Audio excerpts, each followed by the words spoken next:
అందరికీ నమస్తే. ప్రస్తుతానికి ఆ నియోజకవర్గం అంతా చాలా సైలెంట్గా ఉంది. ఒక సామాన్యుడికి పట్టం కట్టినటువంటి నియోజకవర్గం. ఇద్దరు ఉద్దండులు గట్టిగా పోరాటం చేసి ఇద్దరు కూడా దక్కించుకోలేని పరిస్థితి. నేను మాట్లాడుతున్న ఏ నియోజకవర్గం అనుకుంటున్నారా? ఉమ్మడి ప్రకాశం జిల్లా, ప్రస్తుతం బాపట్ల జిల్లా చీరాల నియోజకవర్గం గురించి. ఇటీవల ఒక ఇంటర్వ్యూలో ఆమంచి కృష్ణమోహన్ గారు మాట్లాడుతూ జగన్మోహన్ రెడ్డి గారికి అందుకే 11 సీట్లు వచ్చాయి అంటూ కొన్ని వ్యాఖ్యలు చేశారు. నిజమే, 11 వచ్చాయి. కానీ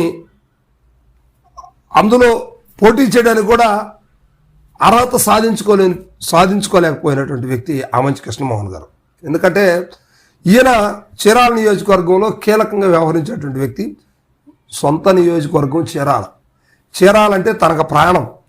చీరాల నుంచి ఎటువంటి రాజకీయ సపోర్టు అంటే రాజకీయ బ్యాక్గ్రౌండ్ లేకుండా సొంతంగా చిన్న చిన్న పదవులతోటి ఎమ్మెల్యేగా మారినటువంటి వ్యక్తి ఆమంచి కృష్ణమోహన్ గారు. సో ఆమంచి కృష్ణమోహన్ గారు కాంగ్రెస్ పార్టీ తరఫున గెలిచారు.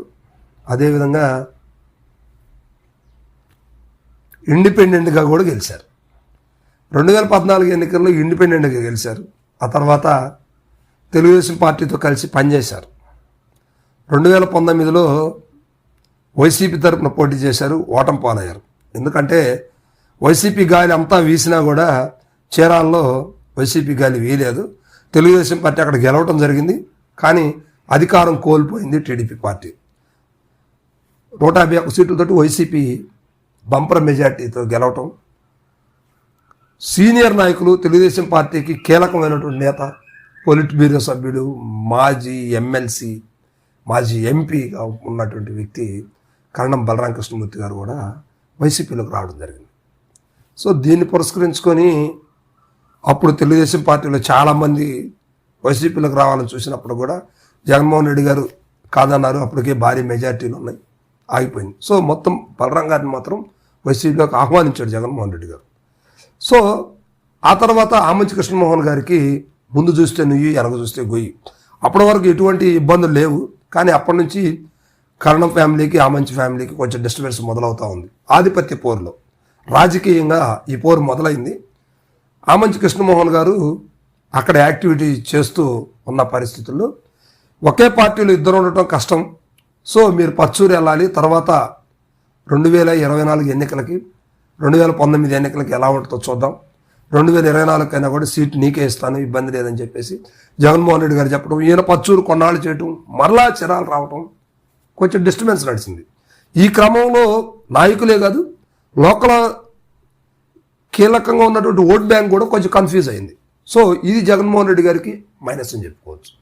ఎప్పుడైతే ఆమంచి కృష్ణమోహన్ గారు మరలా చీరాలు వచ్చారో ఇక్కడ కరణం బలరాం కృష్ణమూర్తి గారు, ఆయన కుమారుడు వెంకటేష్ బాబు గారికి కొంచెం ఇబ్బంది అనే చెప్పుకోవచ్చు. సో చేసేది ఏమి లేక ఆయన కాంగ్రెస్ పార్టీలో చేరి కాంగ్రెస్ పార్టీ నుంచి పోటీ చేశాడు. రెండో ప్రత్యామ్నాయ పార్టీగా ఏర్పడ్డటువంటి వ్యక్తి ఆమంచి కృష్ణమోహన్ గారు.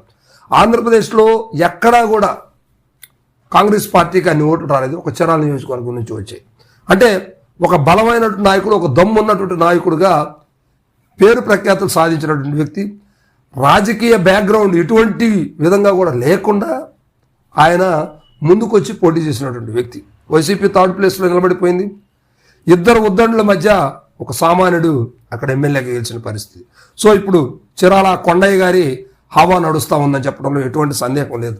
కానీ ఆమంచి కృష్ణమోహన్ గారు మాత్రం స్థానికుడు, ఆయనకి ఇంకా చీరాల మీద యావ అనేది ఉంది. సో ప్రస్తుతానికి మరలా వైసీపీలోకి వస్తారా, తెలుగుదేశంలోకి వెళ్తారా అనేది ఇప్పుడు ఆలోచిస్తూ ఉంది. అయితే ఇటీవల కొన్ని ఇంటర్వ్యూస్లో ఆయన చెప్పిన మాటలను బట్టి ఏమర్థం అవుతుందంటే, ఎవరు ఇంకా కన్ఫర్మ్ చేయలేదు. తెలుగుదేశం పార్టీ వాళ్ళు నాకు సన్నిహితంగానే ఉన్నారు, వైసీపీ వాళ్ళు సన్నిహితంగానే ఉన్నారు, నేను ఎవరిని కూడా విమర్శించలేదు. సో పార్టీ మారడానికైతే ఇంకా సమయం ఉంది, ప్రస్తుతానికి నేనేం చెప్పలేను. కానీ మొత్తం మీద మాత్రం మారతాను అనేది మాత్రం ఇండైరెక్ట్గా క్లూ ఇవ్వడం జరిగింది. సో దీన్ని బేస్ చేసుకొని వైసీపీలోకి వస్తున్నారంటూ వైసీపీ వర్గాలు, టీడీపీలోకి వస్తారంటూ టీడీపీ వర్గాలు. ఏదైనా 2029 ఎన్నికల వరకు కూడా ఏమి చెప్పే అవకాశం లేదంటూ ఆమంచి కృష్ణమోహన్ గారు చాలా సున్నితంగా ఆ విషయాన్ని పక్కకు నెట్టేశారు. Thank you.